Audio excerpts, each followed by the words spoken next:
Hello everyone, आज हम पढ़ेंगे क्लास 7 साइंस का chapter transportation in animals and plants. Transportation का मतलब होता है परिवहन। कैसे एनिमल्स और प्लांट्स में परिवहन होता है, जो पोषक तत्व वो लेते हैं भोजन के द्वारा। You have learned earlier that all organisms need food, water and oxygen for survival। तो हमने पढ़ते आ रहे हैं हम लोग कि सभी जीवों को जीवित रहने के लिए भोजन पानी की आवश्यकता होती है। They need to transport all these to various parts of their body।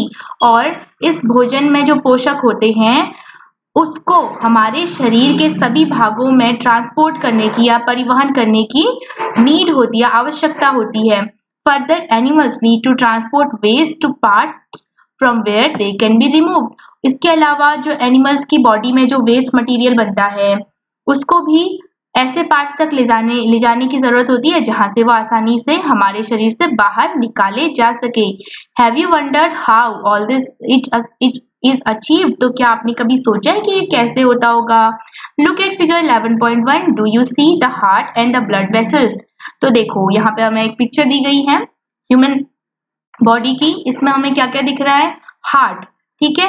ये जो ब्लू कलर की है वीन, इनको शिरा कहते हैं, और जो रेड कलर की है आर्टरी, जिसको हम धमनी कहते हैं। तो ये हमें दिख रही है और हमें दिख रहा है कि एक नेटवर्क जैसा बना हुआ है जो हमारी पूरी बॉडी में फैला हुआ है हर ऑर्गन तक, ठीक है। They function to transport substances to and together form the circulatory system. तो ये जो वीन्स है और आर्टरीज हैं, हार्ट है, ये क्या बनाती हैं? ये हमारा सर्कुलेटरी सिस्टम बनाती है, और यही वो है जो सब्सटेंसेस को, जो न्यूट्रिएंट्स हैं या फिर वेस्ट प्रोडक्ट्स जो है उसको ट्रांसपोर्ट, उसका परिवहन करती हैं। In this chapter you shall learn about transport of substances in animal and plants. तो इस चैप्टर में हम वही पढ़ेंगे कि कैसे एनिमल्स में ट्रांसपोर्ट होता है पदार्थों का, चाहे वो पोषक पदार्थ हो या फिर वो वर्ज्य पदार्थ हो, वेस्ट मटेरियल हो। तो सबसे पहले हम पढ़ेंगे सर्कुलेटरी सिस्टम, ठीक है। तो सर्कुलेटरी सिस्टम में हमारा ब्लड आता है। ब्लड के बारे में, रक्त के बारे में हम पढ़ेंगे।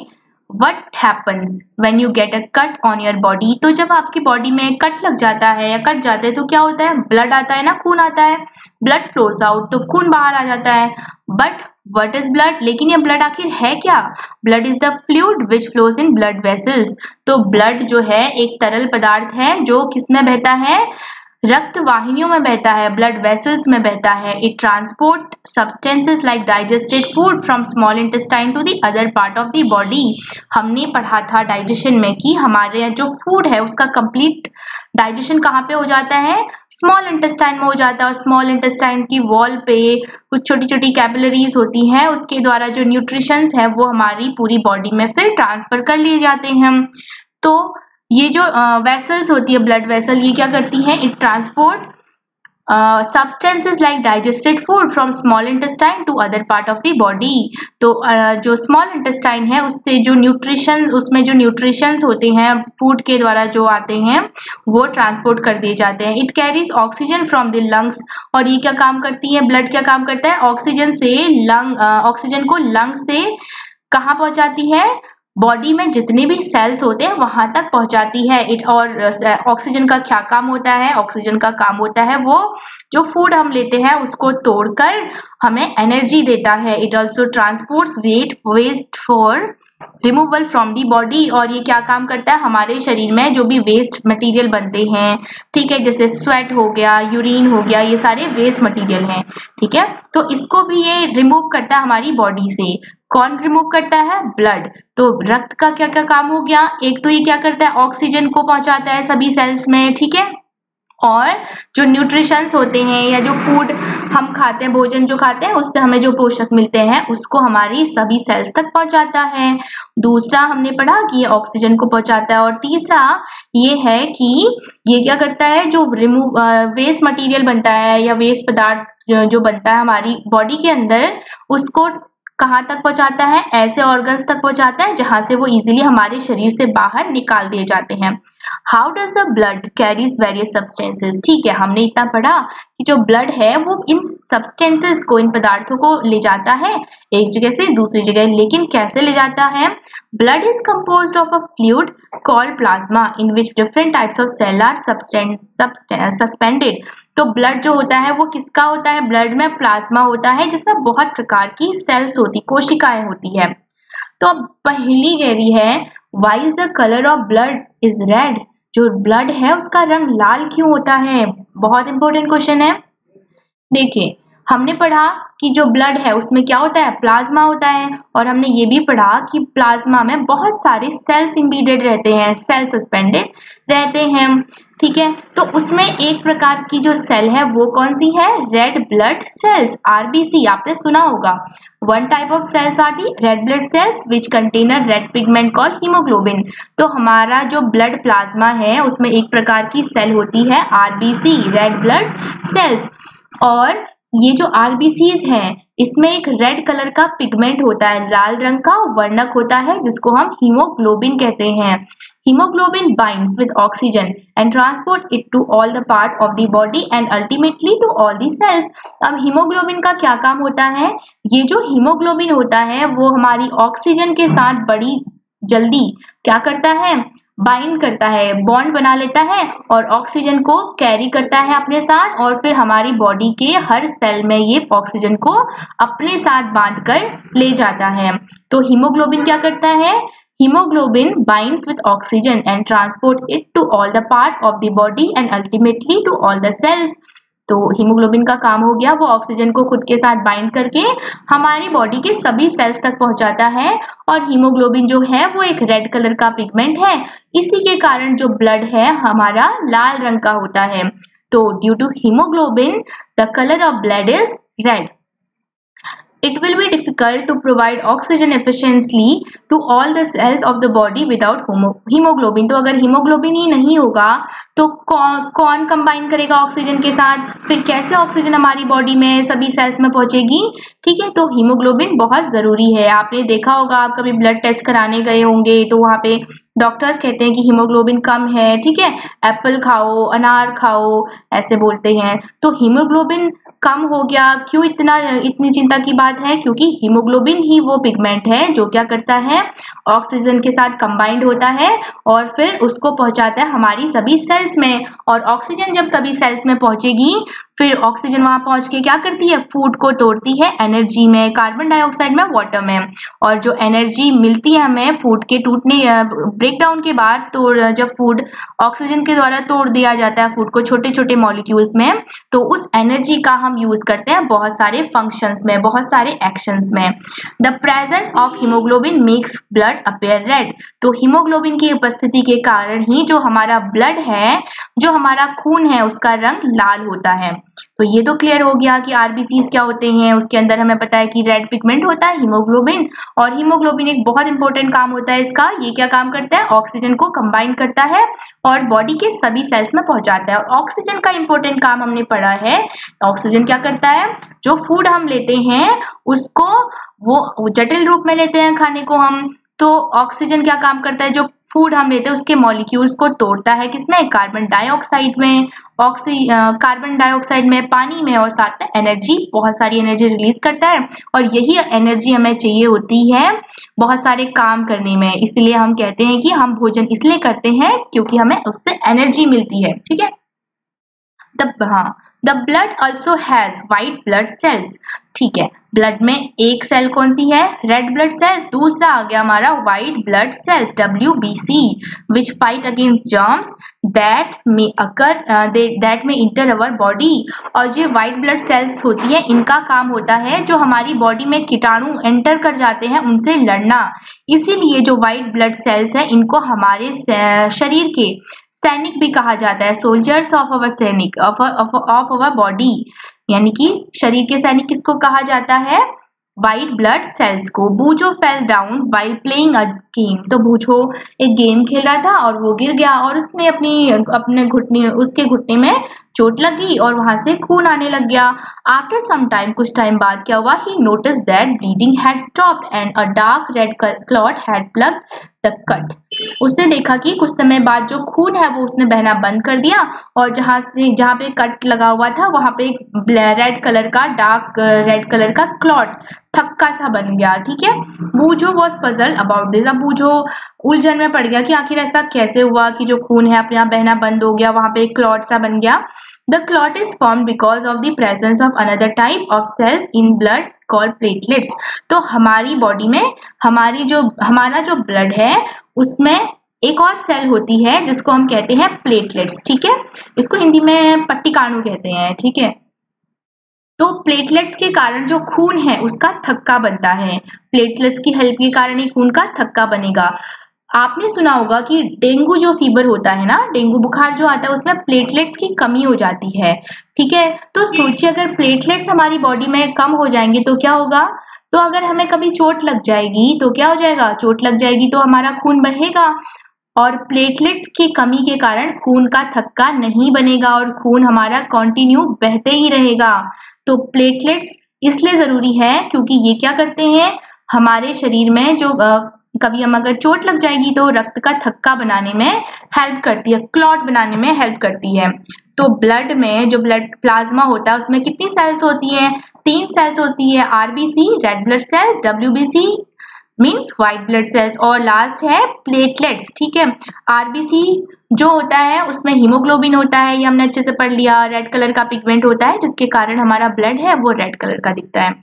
नेक्स्ट हमने डब्ल्यूबीसी पढ़ा, इसको हम कहते हैं हमारे शरीर के सैनिक, क्योंकि ये क्या करता है, जो भी बाहर से जर्म्स वगैरह आते हैं उससे लड़ता है, व्हाइट ब्लड सेल्स।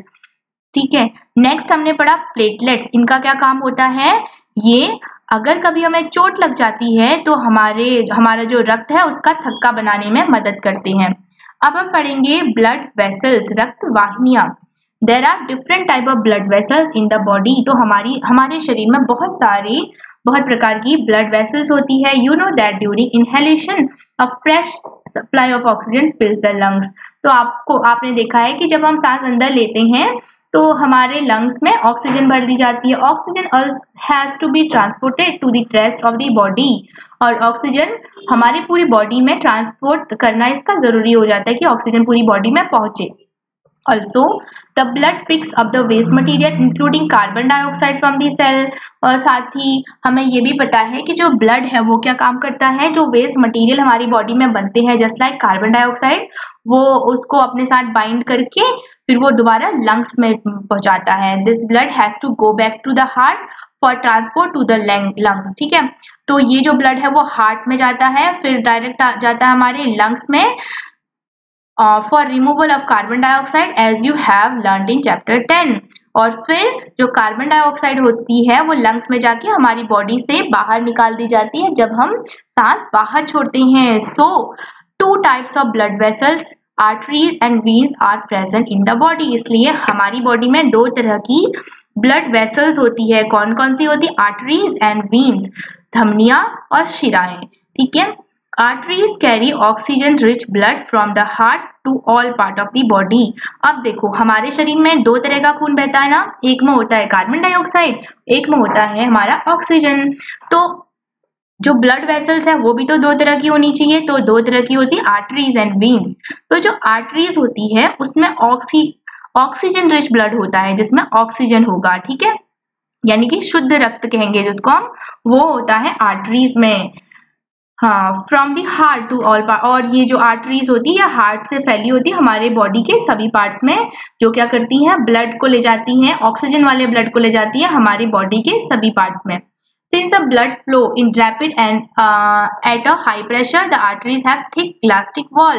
क्योंकि हमें पता है जो खून है बहुत जल्दी तेजी से मूव करता है, बहुत ज्यादा प्रेशर डालता है, इसलिए जो आर्टरीज होती है, जो धमनी होती है, उसकी दीवारें काफी मोटी होती है और लचीली भी होती है। देखो प्रेशर डालती हैं तो इसके लिए लचीला होना बहुत जरूरी है, क्योंकि अगर लचीली नहीं होंगी तो हो सकता है उसकी वॉल्स फट जाएं। Let us perform an activity to study the flow of blood through arteries. तो चलिए अब एक्टिविटी हम देखते हैं कि कैसे आर्टरीज से रक्त बहता है। Place the middle and index finger of your right hand on the inner side of your left wrist. Can you feel some throbbing movements? Why do you think there is throbbing? This throbbing is called the pulse and it is due to the blood flowing in the arteries. तो आपको क्या करना है? Place the middle and index finger of your right hand on the inner side of your left wrist. आपको क्या करना है? अपने दाईं हाथ की इंडेक्स और मिडिल फिंगर का यूज करते हुए उनको कहाँ पे रखना है? आपके लेफ्ट हैंड में रखना है, ठीक है। कुछ इस तरह से आप रखेंगे तो आप देखेंगे कि थ्रॉबलिंग यानी कि कुछ धक्का सा लग रहा है बाहर की ओर, तो वो जो धक्का होता है उसको क्या कहते हैं? पल्स कहते हैं, ठीक है। और ये पल्स किस कारण होता है? क्योंकि जो ब्लड है वो आर्टरीज में बह रहा है, जो बाहर की ओर प्रेशर डाल रहा है, ठीक है। फिर आपको करना है कि काउंट करना है पल्स बीट्स को, कितनी बार पल्स हो रहा है, कितनी बार थ्रॉबल यानी कि धक्का लग रहा है। How many pulse beat could you count? तो कितने पल्स बीट आपने काउंट किए। The number of beats per minute is called pulse rate. तो एक मिनट में जितनी भी बीट्स होंगी ना उसको हम क्या कहेंगे? पल्स रेट कहेंगे। A resting person usually has a pulse rate between 72 and 80 beats per minute. तो एक जो रेस्ट कर रहा हुआ इंसान होता है, नॉर्मल इंसान हम कह सकते, सामान्य व्यक्ति की जो पल्स रेट होती है वो कितनी होती है? नाड़ी दर हम जिसको कहते हैं वो होती है 72 या एंड 80 बीट्स पर मिनट, ठीक है। Find other places in your body where you can feel the pulse. आपकी बॉडी में और भी प्लेसेस ढूंढिए जहां आप पल्स को फील कर सकते हैं। Record your own pulse beat per minute and those of your classmate. आपका खुद का भी पल्स रेट आप रिकॉर्ड कर सकते हैं और अपने फ्रेंड्स का भी। नेक्स्ट है, फिर आपको ये टेबल में नोट कर लेना है। नेक्स्ट, ठीक है, हमने आर्टरीज के बारे में पढ़ा। आर्टरीज में कौन सा ब्लड होता है? ऑक्सीजन रिच ब्लड होता है। नेक्स्ट हम पढ़ेंगे वीन्स। वीन्स यानी कि शिराएं। Veins are rich the vessels veins are the vessels which carry carbon dioxide rich blood from all part of the body back to the heart. अब veins क्या काम करती है? veins में कार्बन डाइऑक्साइड रिच ब्लड होता है और ये ब्लड कहाँ से आ रहा होता है? हमारे शरीर के बाकी भागों से, और कहाँ तक पहुंचाया जाता है? हार्ट तक पहुंचाया जाता है। The veins have thin walls. अब veins की दीवारें पतली होती है। There are walls present in veins which allow blood to flow only towards the heart. और veins में walls होती है जो क्या काम करती है? जो ब्लड को एक डायरेक्शन देती है जिससे वो सीधे कहाँ बहती है? डायरेक्ट हमारे हार्ट की ओर, हमारे हृदय की ओर बहती है। देखो यहाँ पे एक रफ डायग्राम दे रखा है। ये लंग्स हो गई, ठीक है। यहाँ पे जब हम इनहेल करते हैं तो ऑक्सीजन रिच ब्लड होता है, ऑक्सीजन होती है काफी ज्यादा। तो यहाँ से जो ऑक्सीजन होगा वो यहाँ पे जाएगा हार्ट में, और यहाँ से जो ऑक्सीजन की ब्लड में मिलके जो आर्टरीज के थ्रू बाकी हमारी बॉडी में फैल जाती है। फिर जब ऑक्सीजन का यूटिलाइज हो जाएगा यहाँ पे फूड के ब्रेकडाउन में, तो फिर किस में बदल जाएगी वो? कार्बन डाइऑक्साइड, वाटर और एनर्जी में। तो जो कार्बन डाइऑक्साइड निकला फिर से वो ब्लड के साथ कंबाइन मिलके जो हीमोग्लोबिन होता है उसके साथ मिलके वीन्स में जाके फिर दोबारा हार्ट में आ जाती है, और हार्ट से फिर जो कार्बन डाइऑक्साइड होती है वो लंग्स में चली जाती है। लंग्स के थ्रू हम उसको एक्सेल कर देते हैं, बाहर निकाल देते हैं, ठीक है। नेक्स्ट है आपका ब्लड डोनेशन, रक्तदान। सुना होगा आपने।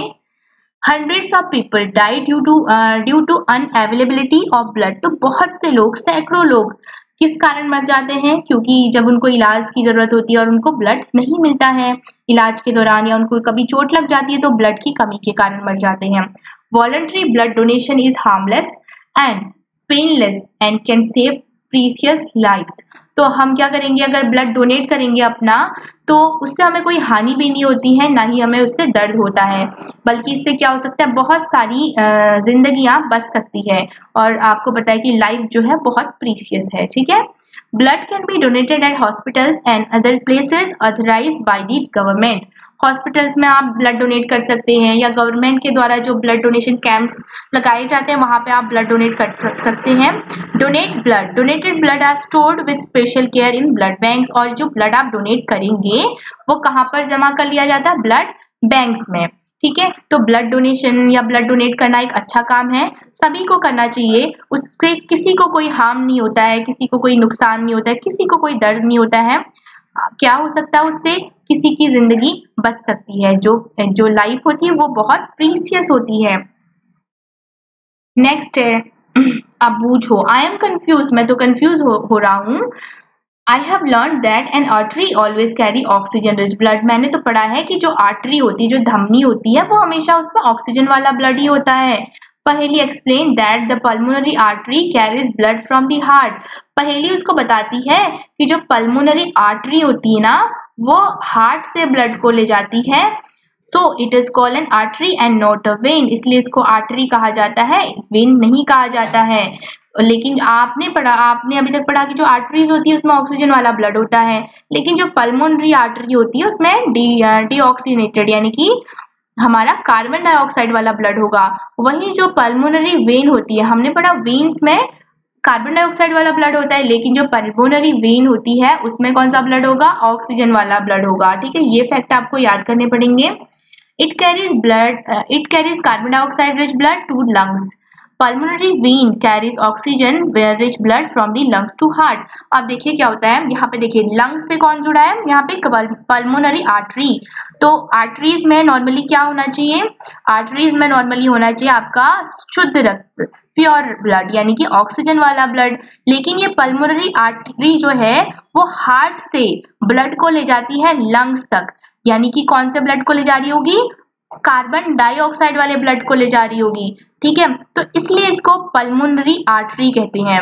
वही सेम केस है। अब ये जो पल्मोनरी वेन होती है ना, ये आती है लंग से हार्ट में, और लंग से हार्ट में ये लेकर आती है ऑक्सीजन वाला ब्लड। ठीक है, यहाँ से कौन सा ब्लड गया? कार्बन डाइऑक्साइड वाला। कार्बन डाइऑक्साइड वहां से बाहर निकाल दी जाती है। ठीक है, अब जो ब्लड है उसमें ऑक्सीजन मिल जाएगी जब हम इनहेल करेंगे, तो पल्मोनरी वेन के थ्रू ये ब्लड जो है फिर से हमारे हार्ट में आ जाता है, और हार्ट फिर हमारा पंप करता है ब्लड को सभी बॉडी पार्ट्स में। तो अब आप समझ गए होंगे कि क्यों पल्मोनरी आर्टरी जो है उसमें कार्बन डाइऑक्साइड वाला ब्लड होता है, और क्यों पल्मोनरी वेन में कौन सा ब्लड होता है? ऑक्सीजन वाला ब्लड होता है। ठीक है, चलिए नेक्स्ट है रिफर टू फिगर 11.3। चलो यही फिगर आपको देखना था। Do you see the arteries divide into smaller vessels. यहाँ पर देखिए ये जो आर्टरीज है वो छोटी छोटी वेसल्स में फिर से बट गई हैं। On reaching the tissue they divide further into extremely thin tubes called capillaries. तो टिश्यूज में पहुंचने तक ये बहुत छोटी छोटी ट्यूब्स में, पाइप्स जैसे स्ट्रक्चर में बढ़ जाती है, जिनको आप कैपिलरीज कहते हो। ये रहा, the capillaries join to form veins which empty into the heart. तो कैपिलरीज फिर किस में जुड़ती है? वीन्स में जुड़ती है, जो कहाँ फिर आती है, जो ब्लड को कहाँ लेके जाती है? फिर हार्ट में लेके जाती है।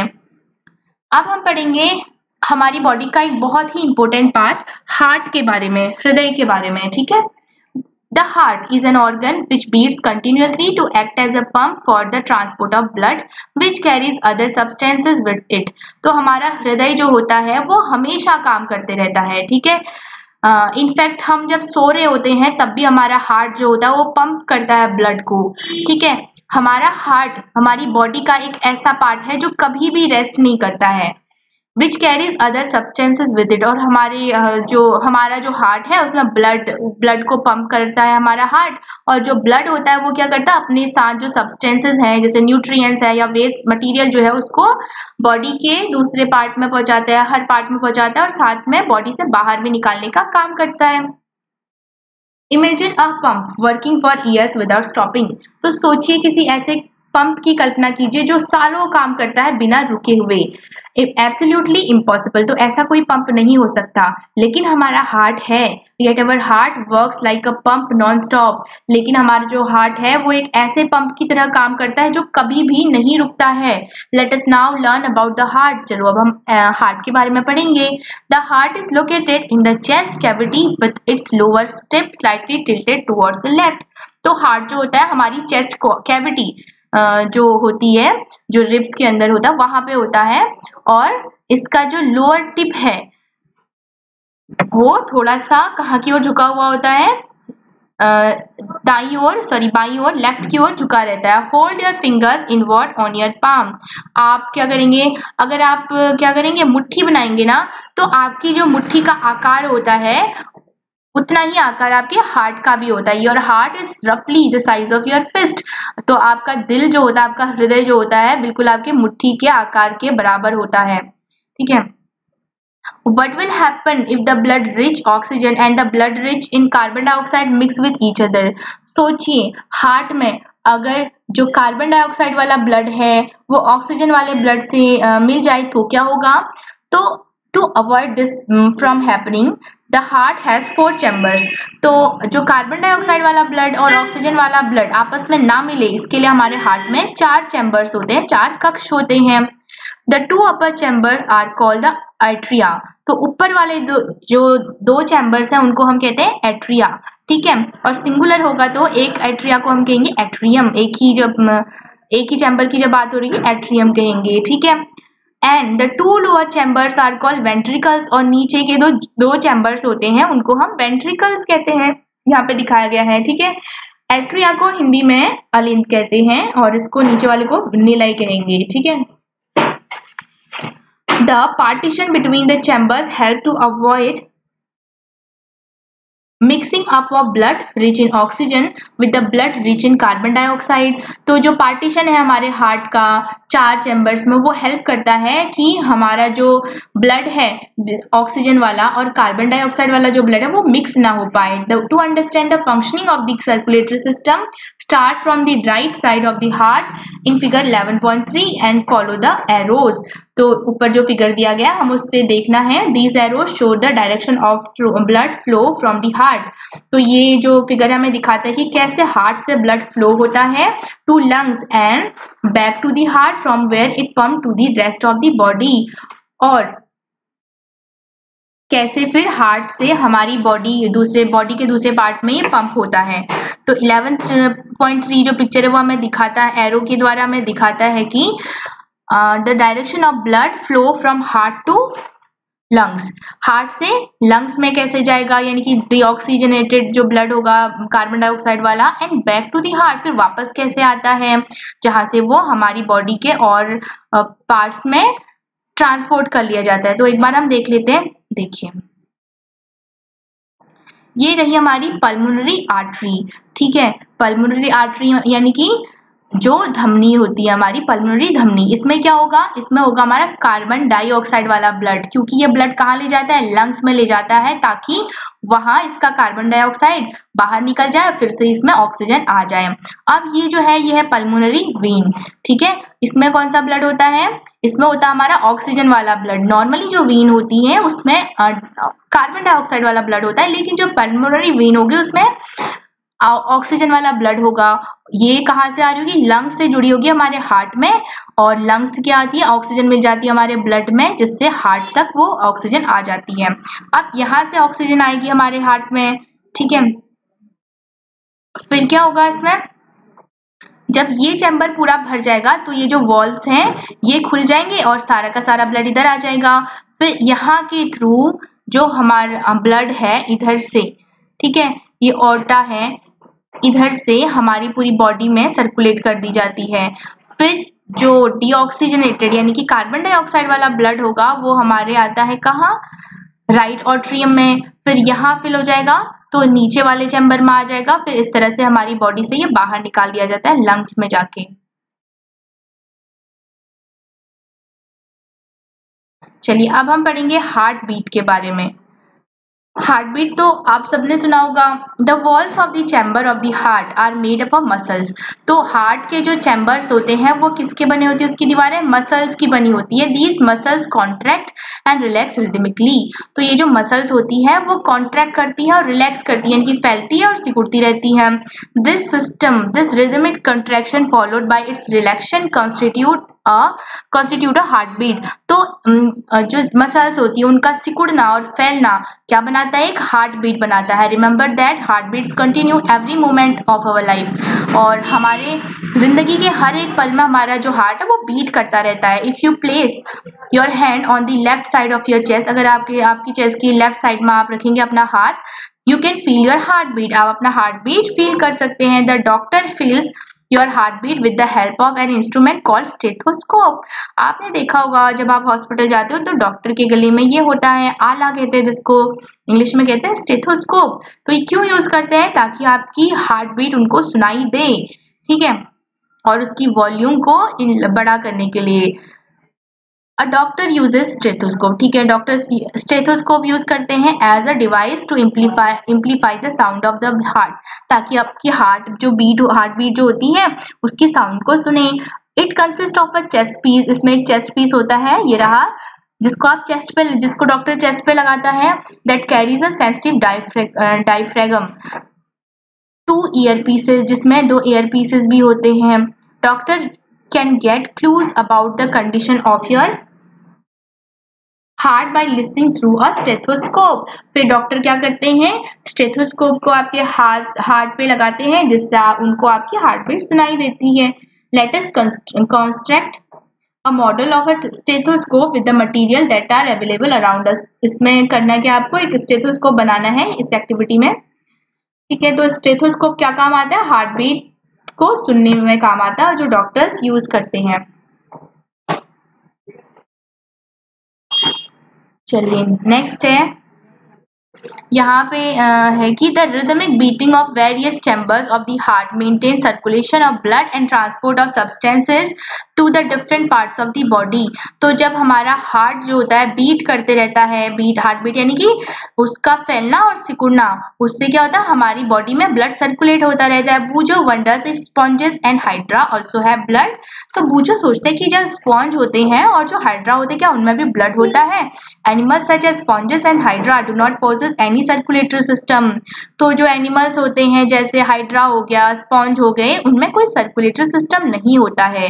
द वाटर इन विच क्यों नहीं होता है, क्योंकि जिस पानी में वो रहते हैं वो उसको क्या देता है, खाना भी दे देता है और ऑक्सीजन भी वहीं से मिल जाता है। As it enters their body, तो जैसे ही पानी उसके उन बॉडी के अंदर जाता है तो खाना और जो ऑक्सीजन है उससे पानी से पूर्ति हो जाती है उसकी। The water carries away waste material and carbon dioxide at its move out. और जैसे ही पानी उनके शरीर से बाहर निकाल दिया जाता है, जो वेस्ट मटेरियल होता है वो भी बाहर आ जाता है। दस these animal do not need a circulatory fluid like the blood. इसलिए इन एनिमल्स को सर्कुलेटरी सिस्टम की जरूरत नहीं होती है, ना ही सर्कुलेटरी फ्लूइड की जरूरत होती है जैसे ब्लड की, क्योंकि इनका जो वेस्ट मटेरियल है वो भी पानी के द्वारा ही बाहर आ जा रहा है और जो न्यूट्रिएंट हैं और जो ऑक्सीजन है वो भी पानी से ही अंदर चले जा रहे हैं।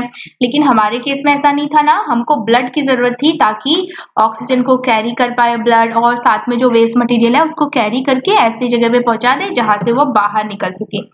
Late us now learn about the removal of waste other than carbon dioxide. ठीक है, हमने एक वेस्ट के बारे में पढ़ा कि वो कार्बन डाइऑक्साइड होता है और वो कैसे रिमूव होता है, हमारे लंग्स के द्वारा। फिर हम सांस बाहर छोड़ते हैं, फिर हमारी कार्बन डाइऑक्साइड जो पेट के अंदर या बॉडी के अंदर बनती है वो बाहर निकाल दी जाती है। अब बाकी वेस्ट मटेरियल्स का क्या, जो और भी बनते हैं हमारी बॉडी में, जैसे वाटर बनता है ना। चलिए अब पढ़ेंगे हम एक्सक्रीशन इन एनिमल, उत्सर्जन जो एनिमल्स में होता है। एक्सक्रीशन मतलब उत्सर्जन। Recall how carbon dioxide is removed as waste from the body through the lungs during exhalation। तो कार्बन डाइऑक्साइड जो होता है वो एक्सहेलेशन यानी कि सांस बाहर छोड़ के हम उसको बाहर निकाल देते हैं हमारी बॉडी से। Also recall that the undigested food is removed during digestion। और आप देखते हो ना, digestion वो प्रक्रिया होती है जिसमें जो मल बनता है हमारे शरीर में उसको बाहर निकालते हो। जो अनडाइजेस्टेड फूड, बिना पचा हुआ खाना जो होता है वो भी मल के रूप में बाहर आ जाता है। Let us now find out how the other waste are remove from the body. अब हम जानेंगे कि दूसरे जो वेस्ट मटेरियल होते हैं वो कैसे हमारी बॉडी से बाहर निकलते हैं। You may wonder where these unwanted material come from. तो आपको सोचना चाहिए कि अनवांटेड जो मटेरियल है वो कहाँ से आते होंगे। Whenever cell perform their function certain waste products are released. तो जब हमारी सेल्स जो हैं, हमारी सेल्स के अंदर फंक्शंस होते हैं, जैसे डाइजेशन हो गया, डाइजेशन हो गया, तो उसमें कुछ वेस्ट मटेरियल भी बनते हैं। These are toxic and hence need to be remove from the body. तो ये जो मटेरियल है, वेस्ट मटेरियल, काफ़ी टॉक्सिक यानी कि हानिकारक, जहरीले होते हैं, इसलिए हमारे बॉडी से इनको बाहर निकालना बहुत ज़रूरी होता है। The process of removal of wastage produce in the cell of the living organism is called excretion. तो जब हम वेस्ट मटेरियल को हमारे शरीर से बाहर निकालते हैं, उस प्रक्रिया को क्या कहते हैं, उस प्रक्रिया को कहते हैं उत्सर्जन यानी कि excretion. The parts involved in excretion form the excretory system. और इस प्रक्रिया में जो अंग होते हैं उसको हम क्या कहते हैं, एक्सक्रीटरी सिस्टम कहते हैं, उत्सर्जन तंत्र कहेंगे। अब क्या क्या होते हैं, ह्यूमन एक्सक्रीटरी सिस्टम के बारे में हम पढ़ेंगे। देखो, the waste which is present in blood has to be remove from the body. तो जो भी वेस्ट होता है हमारे ब्लड में, तो उसको जरूरी हो जाता है कि ब्लड से वो वेस्ट बाहर निकले हमारी बॉडी से। हाउ दिस बी डन, तो कैसे होगा ऐसा? A mechanism to filter the blood is required. तो ऐसा होना चाहिए कि हमारी बॉडी में कुछ ऐसा मैकेनिज्म हो, ऐसा सिस्टम हो जिससे वो वेस्ट जो है बाहर निकल जाए हमारी ब्लड से और ब्लड अंदर आ जाए, ब्लड अंदर ही रहे, वेस्ट बाहर निकल जाए, यानी कि फिल्टर होना चाहिए। This is done by the blood capillaries in the kidneys. तो ये कहाँ कैसे होता है? हमारी किडनी के द्वारा, जिसमें ब्लड कैपिलरीज होती है। ब्लड कैपिलरीज के द्वारा ब्लड किडनी तक पहुंचाया जाएगा। When the blood reaches to the two kidney, जब हमारी दो किडनियों में ब्लड पहुंचता है, it contains both useful and harmful substances. तो इसमें यूजफुल यानी कि जो उपयोगी पदार्थ भी होते हैं जैसे ब्लड हो गया, और हार्मफुल पदार्थ भी होते हैं जैसे कि waste. The useful substances are absorbed back into the blood। अब जो useful substances होंगे वो वापस हमारे रक्त में अवशोषित हो जाते हैं। The waste is dissolved in water removed as urine। और जो waste होता है वो मूत्र के रूप में, यूरिन का मतलब होता है मूत्र, ठीक है, मूत्र के रूप में बाहर कर दिया जाता है। From the kidneys the urine goes into the urinary bladder। तो देखो किडनी में क्या हो रहा है, जो ब्लड है वो उससे यूजफुल पदार्थ अलग हो रहे हैं, यूरिन अलग हो रहा है। अब किडनी में से जो यूरिन होता है वो कहाँ जाता है? यूरिनरी ब्लैडर, ठीक है, यूरिनरी ब्लैडर में जाता है थ्रू ट्यूब लाइक यूटेरस। तो यूरिनरी ब्लैडर ये रहा, ठीक है। इस अभी स्ट्रक्चर के बारे में हम डीपली पढ़ेंगे। यूरेटर से वो यूरिनरी ब्लैडर में जाता है, आप इसको मूत्राशय कहते हैं। It is stored in the bladder as and is passed out through the urinary opening and at the end of a muscular tube called urethra। फिर यूरेथ्रा से यहाँ से वो बाहर निकल जाता है। The kidneys, ureters, bladder and urethra form the excretory system। तो excretory system में कौन कौन से अंग आ गए? किडनीज आ गई, यूरेटर्स आ गए, ब्लैडर आ गया और यूरेथ्रा आ गया, ठीक है। An adult human being normally passes about 1 to 1.8 litre of urine in 24 hour. तो एक अडल्ट वयस्क जो इंसान होता है वो 24 घंटे में 1 से 1.8 लीटर यूरिन को अपनी बॉडी से बाहर निकालता है। The urine consist of 95% water, 2.5% urea and 2.5% other waste products. तो यूरिन में 95% तो पानी होता है, 2.5% यूरिया होता है, 2.5% अदर वेस्ट प्रोडक्ट्स होते हैं। एक बार हम इसको डायग्राम से देख लेते हैं। देखिए, अब ये जो कैपिलरीज है इसके द्वारा ब्लड कहाँ आता है? हमारी किडनीज में आएगा, ठीक है। दो किडनी होती है हमारे पास, बिल्कुल सेम के बीच के आकार की होती हैं, ठीक है। अब किडनी क्या काम करती है? किडनी में क्या होता है? ब्लड को फिल्टर किया जाता है, रक्त को छाना जाता है किडनी में।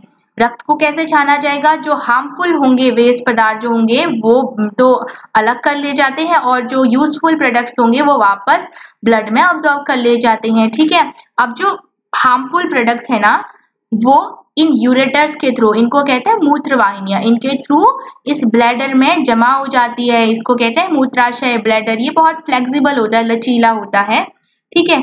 और यहाँ जब ये जमा हो जाएगा उसके बाद ये ओपनिंग होती है यहाँ पे, यूरिनरी ओपनिंग, जिसको मूत्र मार्ग कहते हैं, इसके द्वारा ये बाहर निकाल दिया जाता है। तो इस तरह से हमारी बॉडी में जो ब्लड होता है वो फिल्टर कहाँ पे होगा? किडनीज में होता है, ठीक है। और किडनी में जब ब्लड फिल्टर हो जाएगा, जो हार्मफुल वेस्ट पदार्थ होंगे वो इन यूरेटर्स के थ्रू ब्लैडर में जमा हो जाते हैं, और जहां से वो यूरिनरी ओपनिंग के द्वारा बाहर निकाल दिए जाते हैं। नेक्स्ट है, we have all experience that we sweat on a hot summer day. तो हम सभी ने देखा कि गर्मियों में हम सभी को पसीना आता है। द स्वेट, तो पसीना भी क्या है? The sweat contains water and salt. पसीने में भी क्या होता है? पानी और सॉल्ट होता है, लवण होते हैं, नमक होता है। Boojho has seen that sometimes in summer white patches are formed in our clothes. तो बूचे ने देखा कि समर में हमारे कपड़ों में क्या हो जाता है? सफेद सफेद धब्बे बन जाते हैं, specially in areas like under arms, जैसे कि जो अंडर आर्म्स होते हैं उनके नीचे। These marks are left by salts present in the sweat. वो किस कारण होते हैं? क्योंकि हमारा पसीना जो होता है उसमें लवण होते हैं। सॉल्ट्स का मतलब लवण। Does sweat serve any other function? क्या जो स्वेट है वो दूसरा फंक्शन भी कोई होता है उसमें? उसके द्वारा we know that the water kept in an earthen pot, यानी कि मटका इज कूलर। हमको पता है कि जब मटके में, घड़े में पानी भरा जाता है वो ठंडा होता है। This is because the water evaporates from the pores of the pot, और ऐसा इस कारण होता है क्योंकि जो पानी है, जो गर्म पानी है, जो मटके में जो पोर्स होते हैं वहां से इवोपोरेट हो जाता है, वाष्प बन जाता है उसका, विच कॉज कूलिंग, जिससे क्या होता है नीचे का पानी, बाकी जो पानी है घड़े में, वो ठंडा हो जाता है। Paheli wants to know whether other animals also urinate, तो पहेली जानना चाह रही है कि दूसरे जो एनिमल्स हैं क्या उनमें भी यूरिन बनता है, क्या उनमें भी एक्सक्रीशन जैसी कोई प्रोसेस होती है। The way in which waste chemicals are removed from the body of the animal depends on the availability of water, तो डिपेंड किस पे करता है कि पानी कितना मिल रहा है या वो जंतु कितना पानी पीता है। aquatic animal like fishes excrete cell waste as ammonia which directly dissolve in water, तो जो aquatic animals हैं उनका जो वेस्ट होता है उसमें अमोनिया की मात्रा ज़्यादा होती है। some land animals like birds, lizards, snake excrete a semi solid white colored compound, और कुछ एनिमल्स जैसे कि बर्ड्स हो गई हमारी, लिजर्ड्स हो गई, स्नेक्स हैं, और ये क्या करती है सेमी सॉलिड अर्ध ठोस मल का स्राव करती है जो व्हाइट कलर का होता है, और इसमें यूरिक एसिड ज्यादा होता है। The major excretory product in humans is urea, और ह्यूमंस में क्या होता है यूरिया होता है। हमारे मूत्र में किसकी मात्रा होती है यूरिया की मात्रा होती है। और यूरिक एसिड किसमें होता है बर्ड्स में, लिजर्ड्स में, स्नेक्स में, ठीक है। नेक्स्ट है समटाइम्स अ पर्सन्स किडनी में stop working due to infection और इंजरी, तो कभी कभी आपने सुना होगा किसी से कि उसकी तो किडनी खराब हो गई है, तो ऐसा क्यों होता है, कभी कभी इन्फेक्शन की वजह से, संक्रमण की वजह से या चोट की वजह से हमारी जो किडनीज होती है वो खराब हो जाती है। अब हमारा फिल्टर ही खराब हो गया, किडनी तो फिल्टर ही है ना, ब्लड को छान रही है वो, तो फिर कैसे काम चलेगा। As a result of kidney failure, तो जब किडनी खराब हो जाती है waste product start accumulating in the blood, तो हमारे ब्लड में वेस्ट पदार्थ बढ़ने लग जाते हैं, ज़्यादा हो जाएंगे क्योंकि ब्लड फिल्टर ही नहीं हो रहा है। Such person can not survive unless their blood is filtered periodically through an artificial kidney, तो ऐसा व्यक्ति जो होता है ज़्यादा देर तक जिंदा नहीं रह सकता, तो इसलिए क्या करते हैं आर्टिफिशियल किडनीज के द्वारा उसके ब्लड को फिल्टर कर दिया जाता है। This process is called dialysis, आपने पढ़ा होगा डायलिसिस, ठीक है। तो ये प्रोसेस क्या कहलाती है डायलिसिस कहलाती है, ठीक है। अगर डायलिसिस नहीं करेंगे तो वो व्यक्ति क्या हो जाएगा मर जाएगा, क्योंकि उसके बॉडी में बहुत सारे टॉक्सिक सब्सटेंसेस, हार्मफुल पदार्थ या हार्मफुल सब्सटेंसेस बन जाएंगे, जो किस कारण बने हैं उसकी किडनी फेलियर के कारण बने हैं, ठीक है। इसलिए डायलिसिस कराते हैं। और डायलिसिस क्या होता है ब्लड को छानने की जो प्रोसेस होती है बाय आर्टिफिशियल किडनीज, आर्टिफिशियल कृत्रिम किडनी वृक्क के द्वारा हमारे रक्त को छानने की प्रक्रिया क्या कहलाती है डायलिसिस कहलाती है। और ऐसा कब करते हैं जब किसी की किडनी खराब हो जाती है, तो हम क्या करते हैं आर्टिफिशियल किडनीज के द्वारा ब्लड को छानते हैं, जिस प्रक्रिया को डायलिसिस कहते हैं, ठीक है। क्योंकि किडनी के बिना वो व्यक्ति जिंदा नहीं रह सकता है। चलिए नेक्स्ट है similarly when we sweat it helps to cool our body. अच्छा ये ऊपर का था एक्सप्लेनेशन की जैसे मटका जो होता है, मटके में जो पानी होता है वो क्यों ठंडा रहता है।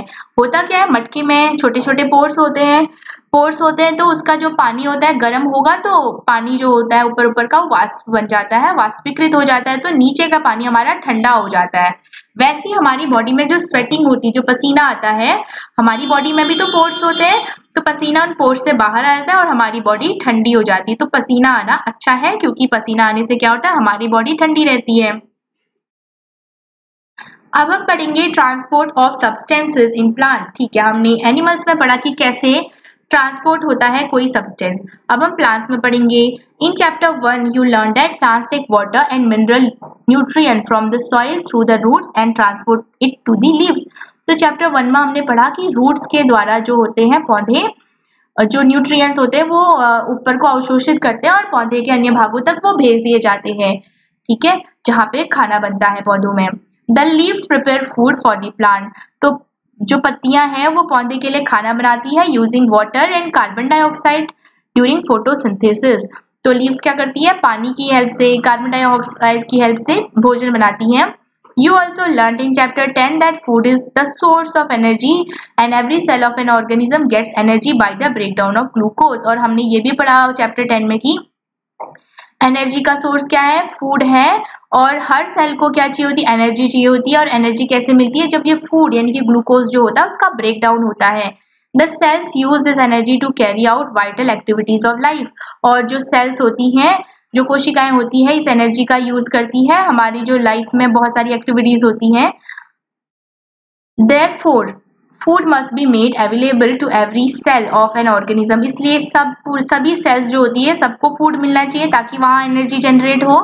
Have you ever wondered how water and nutrients absorbed by the fruit are transported to the leaves?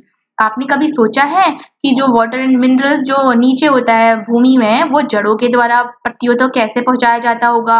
How is the food prepared by the leaves carried to the parts which cannot make food? और हमें पता है कि पत्तियां जो होती है वही भोजन बनाती हैं, जब प्लांट के जो हरे भाग होते हैं वही भोजन बनाते हैं। लेकिन अब जो भोजन प्लांट में के जो ग्रीन पार्ट्स हैं, पत्तियां हो गई, स्टेम्स हो गए, उसमें बन रहा है, वो और पार्ट्स तक कैसे पहुंचाया जाता होगा जो हरे नहीं होते, जैसे रूट्स हो गया। ठीक है, तो अब हम उसी के बारे में पढ़ेंगे। Transport of water and minerals, तो कैसे पहुंचाया जाता है।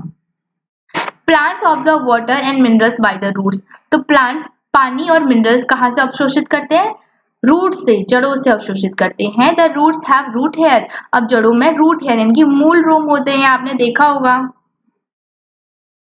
The root hair increases the surface area of root for the absorption of water and mineral nutrient dissolve in water. तो रूट हेयर क्या करते हैं? जड़ का जो सरफेस एरिया उसको बढ़ा देते हैं ताकि ज्यादा से ज्यादा पानी अब्सॉर्ब हो सके। The root hair is in contact with the water present between the soil particle.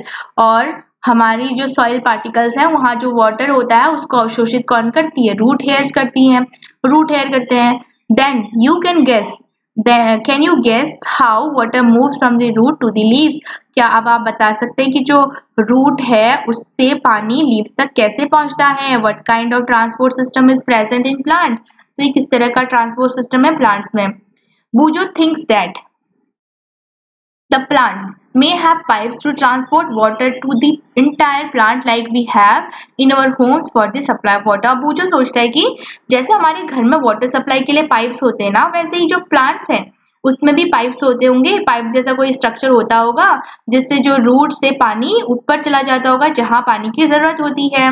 तो क्या बूजो सही है? हाँ, बूजो बिल्कुल सही सोच रहा है। Well, Boojho is right. हाँ, बूजो बिल्कुल सही सोच रहा है। Plants have pipe like vessels to transport water and nutrient from the soil.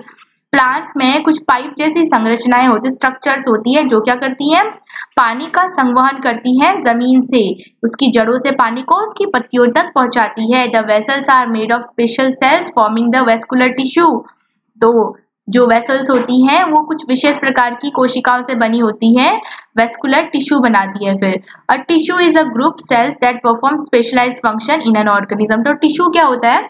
Sales का बहुत सारी कोशिकाएं मिलकर टिश्यू बनाती हैं जो एक ही तरह का काम करती हैं। जैसे वेस्कुलर टिश्यू जो है वो कौन सा काम कर रही होंगी? संवहन का।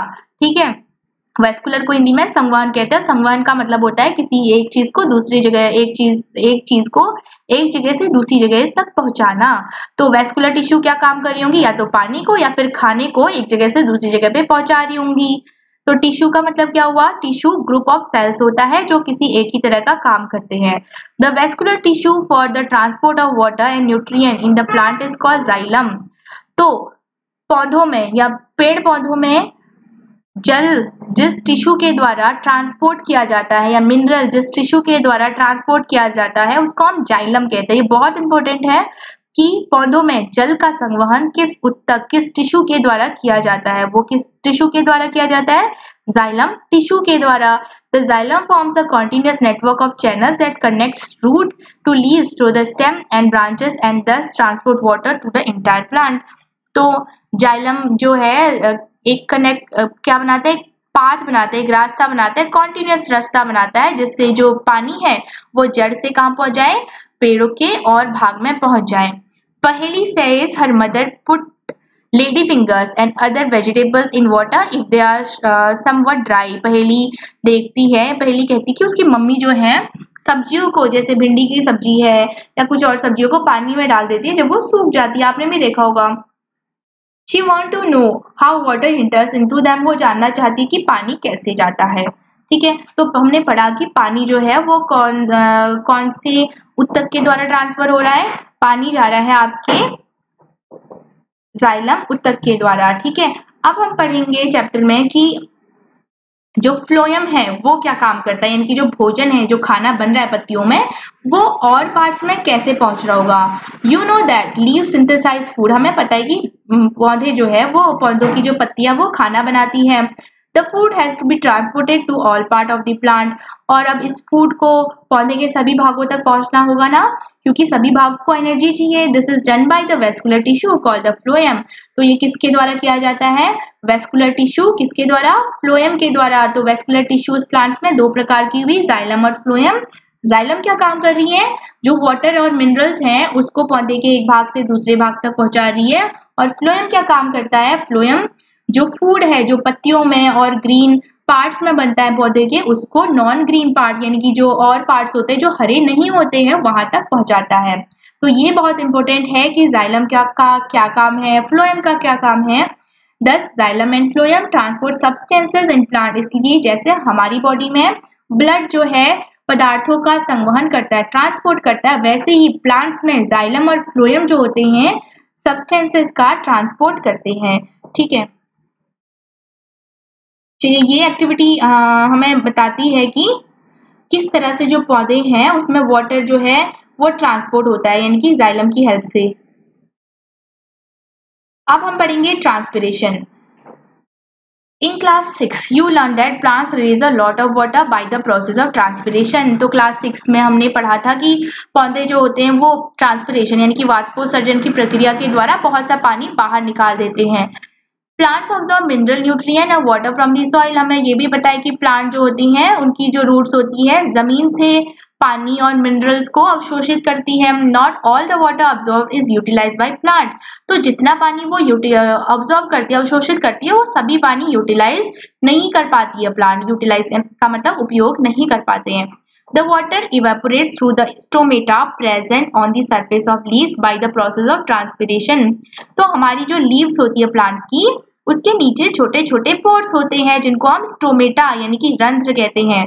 तो जब पानी रूट्स के द्वारा अब्सॉर्ब करती हैं प्लांट्स, वो एक्सेस पानी यानी कि ज्यादा पानी जो होता है वो इन पोर्स के द्वारा बाहर कर दिया जाता है ट्रांसपिरेशन वाष्पोत्सर्जन की प्रक्रिया के द्वारा। यानी कि वाष्पोत्सर्जन कौन सी प्रक्रिया है, वाष्पोत्सर्जन वह प्रक्रिया है जिसमें पौधे जो है वो अधिक जल को अपने स्टोमेटा रंध्रों के द्वारा बाहर छोड़ते हैं। The evaporation of water from leaves generate a suction pull same that you produce when you suck water through a straw। तो जैसे पानी इवेपोरेट होता रहेगा ना, पानी इवेपोरेट होता रहेगा तो सक्शन पुल जैसा बन जाता है, यानी कि इवेपोरेट होता रहेगा और नीचे से पानी ऊपर को अब्सॉर्ब होता रहेगा। Which can pull water to great heights in the tall trees, जिस कारण कितने भी ऊंचे ऊंचे पेड़ हो वहां ऊपर तक पानी पहुंच जाता है, क्योंकि ऊपर से ट्रांसपिरेशन होता रहेगा, नीचे से पानी आता रहेगा। और ये कैसे होता है, ऐसा लगता है कि कोई शक कर रहा है, सक्शन पुल की तरह काम कर रहा है, यानी कि पानी को कोई खींच रहा है। ऊपर से ट्रांसपिरेशन होता रहा, नीचे से पानी रूट्स अब्सॉर्ब करती रहती है। तो इस तरह क्या होता है, चाहे कितना भी ऊंचा प्लांट क्यों ना हो, कितना भी ऊंचा ट्री पौधा पेड़ क्यों ना हो, पानी ऊपर तक पहुंच जाता है। Transpiration also cools the plant, और ट्रांसपिरेशन की जो प्रोसेस होती है उससे पौधे ठंडे भी रहते हैं, ठंडक मिलती है उनको। तो हमारी समरी है इस चैप्टर की, in most animals the blood that circulates in the body distribute food and oxygen to different cells of the body. तो इसमें कहा गया है कि बहुत से एनिमल्स में जो ब्लड होता है हमारी बॉडी में जो बहता है वो क्या करता है, जो खाना है उसको हमारी बॉडी के, या जो न्यूट्रिएंट्स है उसको हमारी बॉडी के सभी भागों में पहुंचाता है, हर सेल में पहुंचाता है। It also carries waste product from different part of body for excretion, ये क्या करता है, जो वेस्ट प्रोडक्ट है उसको भी हमारी बॉडी के ऐसे पार्ट्स तक पहुंचाता है जहां से वो आराम से बाहर कर लिए जाते हैं। Circulatory system consist of the heart and blood vessel, और जो संवहन तंत्र होता है उसमें कौन कौन से सर्कुलेटरी सिस्टम जो होता है, परिसंचरण तंत्र जो होता है उसमें कौन कौन से अंग होते हैं, हमारा हार्ट हो गया और ब्लड वेसल्स हो गई। और ब्लड वेसल्स कितनी थी, अभी हम यहाँ पढ़ेंगे उनके बारे में। In human blood flows through arteries and veins, arteries और वीन्स 2 ब्लड वेसल्स थी। And the heart act as a pumping organ, और जो हमारा हृदय होता है वो किस तरह काम करता है, as a pumping organ. Blood consist of plasma, RBC, WBC and platelets, और हमारा खून जो होता है उसमें उसमें प्लाज्मा होता है, और प्लाज्मा के अंदर बहुत सारी सेल्स होती है, RBC, WBC and platelets. Blood is red due to the presence of red pigment called haemoglobin, और हमारे रक्त का रंग लाल होता है, क्यों होता है, क्योंकि उसमें एक रेड कलर का वर्णक पिगमेंट होता है जिसका नाम होता है haemoglobin.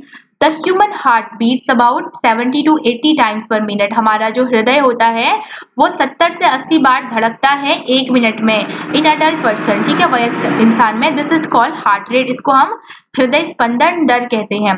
Arteries carry blood from the heart to all part of the body, और जो धमनियां होती है वो हमारे हृदय से शरीर के अन्य भागों तक रक्त पहुंचाती है जिनमें शुद्ध रक्त ऑक्सीजन रिच ब्लड होता है। Veins carry blood from all parts of the body back to the heart, और वेन्स क्या करती हैं, बॉडी के पार्ट से हार्ट तक वापस ब्लड को लाती है, जिसमें ऑक्सीजन वाला ब्लड ना होके कौन सा ब्लड होता है, कार्बन डाइऑक्साइड वाला। Removal of waste product from the body is called excretion, हमारे शरीर से जो वर्ज्य पदार्थ होते हैं उनको बाहर निकालने की जो प्रक्रिया होती है उसको हम उत्सर्जन यानी कि एक्सक्रेशन कहते हैं। यहाँ पे इंपॉर्टेंट बात यह है कि जो पल्मोनरी आर्टरी होती है उसमें कौन सा रक्त होता है, कार्बन डाइऑक्साइड वाला, और जो पल्मोनरी वीन होती है उसमें कौन सा ब्लड होगा, ऑक्सीजन वाला ब्लड होता है, ठीक है। तो ये चैप्टर कंप्लीट हो गया है, इससे आगे का चैप्टर हम नेक्स्ट वीडियो में पढ़ेंगे। Thank you.